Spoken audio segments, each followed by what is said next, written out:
4,40,000 रुपये किमतीची सोन्याची लगड व मोबाईल हस्तगत करून चोरीचा उघडकीस गुन्हे शाखा युनिट 2 ची कामगिरी।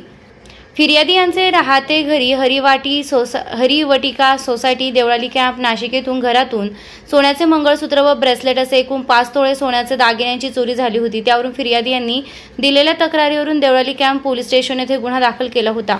त्यानुसार दिनांक 27/6/2025 रोजी गुन्हे शाखा युनिट 2 कडील पोलीस अधिकारी व अंमलदार हे सदर गुन्ह्याचा समांतर तपास करीत तात्काळ गुन्ह्याच्या घटनास्थळी भेट देऊन फिर्यादी यांच्यासोबत घडलेल्या घटनेविषयी सविस्तर माहिती घेऊन अज्ञात आरोपीचा शोध घेत असताना गुलाब सोनार व समोन परदेशी यांना गोपनीय माहिती मिळाली की lane number 1 Deolali camp Nashik येथील घरातून सोन्याच्या दागिन्यांची चोरी झाली होती। सदरची चोरी ही संसारी येथे राहणारा एक विधी संघर्षित बालक यानं केली असून तो त्याचे मित्रासोबत संसारी गाव परिसरात फिरत आहे अशी बातमी मिळाल्यावरून सदरची बातमी सहाय्यक पोलीस निरीक्षक हेमंत तोडकर गुन्हे शाखा युनिट क्रमांक 2 नाशिक यांना देऊन त्यांनी मार्गदर्शन करून कायदेशीर कारवाई करण्याचे आदेश दिले। त्यावरून गुन्हे शाखा युनिट 2 कडील श्रेणी मुख्तार खान पठाण, गुलाब सोनार, अतुल पाटील, चंद्रकांत गवळी, बव्हाण, मनोज परदेशी अशांनी मिळालेल्या बातमीच्या आधारे छापा लावून एक विधी संघर्षित बालक गौरव जितेंद्र गांगुर्डे, विजय संतोष अस्वले, साहिल गणेश कासार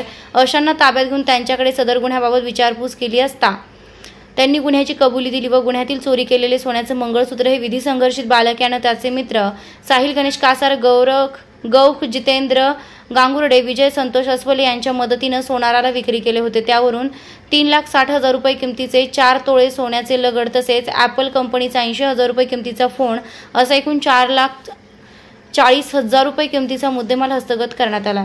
संशयितांनी दिलेल्या कबुलीवरून गुन्हा उघडकीस आलाय, तरी संशयित इसम यांना पुढील कारवाई कामी जप्त मुद्देमालासह देवळाली कॅम्प पोलीस ठाणे येथे हजर करण्यात आले। सदर गुन्ह्याचा पुढील तपास देवळाली कॅम्प पोलीस स्टेशनचे सहाय्यक पोलीस निरीक्षक शिवाजी अहिरे हे करीत आहेत।